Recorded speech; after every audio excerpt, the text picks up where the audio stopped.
안녕하세요. 부동산 경매 입찰 실전 채널 낙찰의 레인보우입니다. 작년 10월에 경기도 화성시에 위치한 공장 경매물건 입찰을 의뢰받아서 16명 중 차순위와는 단 340만원 차로 아싸하게 낙찰을 받고 명도를 위한 강제 집행을 시작했었고요. 지난 영상에서 공장 명도 1탄을 찍어서 보여드렸습니다.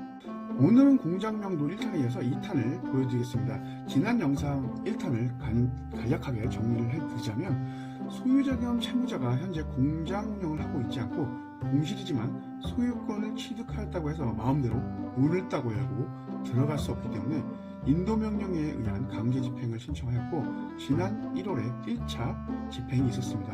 집행관이 나와서 공장에 있는 잡동사니들을 물품 보관 장소로 옮기는 인력과 필요한 장비에 대해서 코멘트가 있었으며 빠른 강제 집행을 위해서 2월에 강제집행 속행 신청을 법원에 가서 재빠르게 하였습니다. 담당 집행관에게 2차례 전화를 하면서 빠른 처리를 부탁했었는데요. 2월 말 집행관으로부터 전화가 왔습니다. 3월 3일 목요일 오후 1시 20분에 집행을 실행할 것이며 물건을 옮기고 보관하는 데 필요한 지게차와 비용을 준비하라고 하더군요. 알았다고 대답을 하였으며 드디어 오늘이 3월 3일 당일이 되었습니다. 지금 저는 현장으로 출발을 하려고 합니다. 현장에서 강제 집행이 어떻게 이루어지는지 다녀와서 정리를 해서 보고해 드리도록 하겠습니다. 한번 현장으로 출발해 보도록 하겠습니다. 제일 먼저 입구에 도착을 했는데요. 물건들을 옮길 작업자들이 보였습니다. 집행관은 작업에 필요한 인원으로 약 29명을 책정하였습니다. 강제 집행은 낙찰자 또는 낙찰자 대리인 외에 별도로 2명의 증인이 필요합니다. 그래서 총 3명이 집행에 참관을 하였습니다. 약속한 시간이 되고 나서야 집행관과 열쇠공이 왔으며 제일 먼저 공장 현관문을 강제로 개방을 하였습니다. 강제 집행은 공장 내부에 있는 감정평가가 되지 않은 잡동사니들에 대해 인부들이 트럭에 옮겨 싣는 것으로 시작이 됩니다. 공장 건물이 약 372평으로 넓기 때문에 잡동사니들이 뜨문뜨문 있어 보여서 그 양이 그다지 많지 않아 보였지만 실상 물건들을 옮기는 광경을 보니 만만치 않은 양이 한 번 더 놀랐습니다.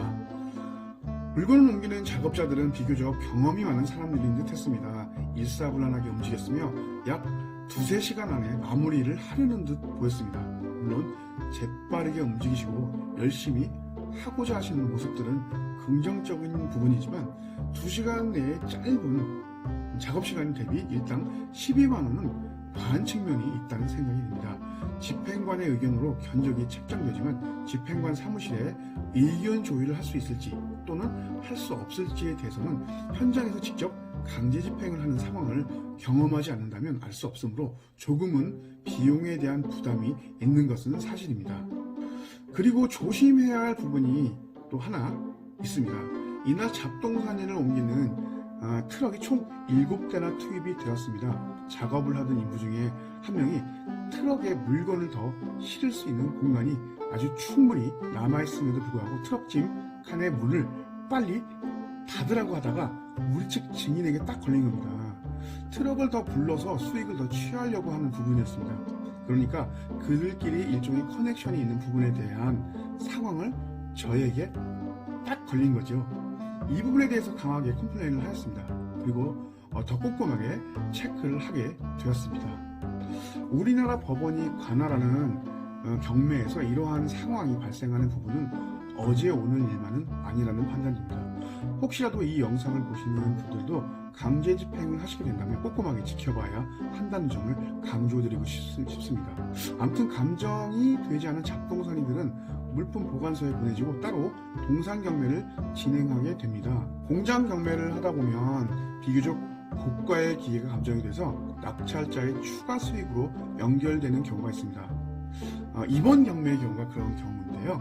남아있는 2개의 기계는 금형틀을 만드는 방정기라고 합니다. 비교적 높은 고가의 기계입니다. 감정평가에 평가된 기계이기 때문에 낙찰자의 자산으로 간주가 되고 중고로 판매할 수 있습니다.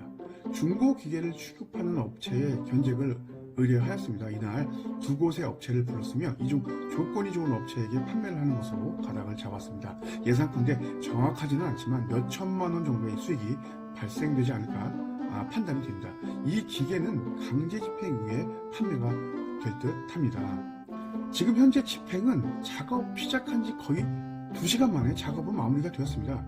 안에 있는 물건을 모두 끄집어내었고 공장 안에 있던 몇몇 쓰레기들을 제외하고는 다 비워진 상태입니다. 특히나 이번 공장 물건에는 외국인들을 위한 기숙사도 함께 운영을 했기 때문에 옮겨야 했던 물건들이 아주 많았습니다. 이렇게 공장 낙차 후의 명도를 위한 강제 집행은 약 2~3시간 만에 모두 완료가 되었습니다. 이날 강제 집행 비용은 물품 운반비 트럭 7대분에서 대당 약 110만원으로 계산하여 총 770만원 플러스 작업자 인부비용과 예비비 378만원을 더하면 총 1148만원 정도의 비용이 발생했습니다. 게다가 서두에서 언급했던 감정이 안 된 잡동사니에 해당되는 물건들은 보관 창고로 옮겨지게 돼서 보관이 됩니다.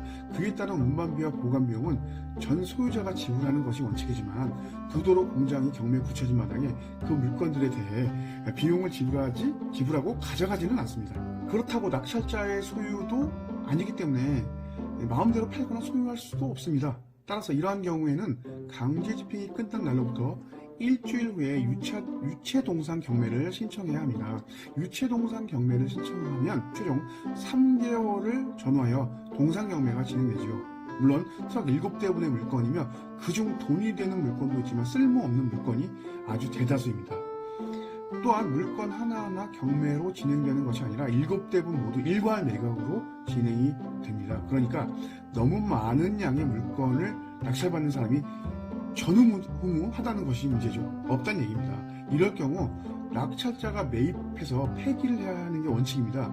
그래서 관련 업체와 협의를 하는 것이 가장 빠른 방법입니다. 오늘 물건들의 경우 한 트럭당 약 80만원 정도로 처리비로 처리가 가능한데 물건 중에 사용 가능한 약간의 물건들과 돈이 되는 철로 만들어진 물건들이 상당수 포함이 되어 있었기 때문에 80만원에서 30만원을 제외한 금액엔 약 50만원을 곱해서 트럭 7대분인 350만원을 지불하면 처리가 가능하다고 하는 결론이 나왔습니다. 이래저래 강제 집행 비용과 유체동산 처리 비용을 합해보면 약 1,498만원 정도가 발생이 됩니다.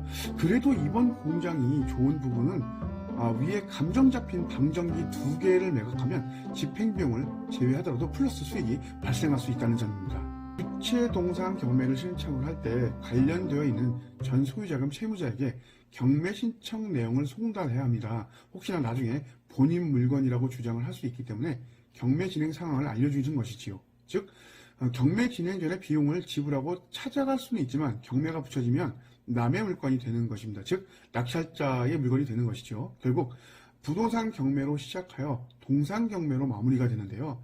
동산 경매도 신청부터 마무리까지 약 3개월 정도가 소요됩니다. 자, 다음 영상에서는 부동산 경매 신청이 아닌 유체동산 경매 신청을 어떻게 하며 또 어떻게 진행이 되는지 영상으로 보여드리도록 하겠습니다. 자, 그럼 다음번에 만나요. 제발.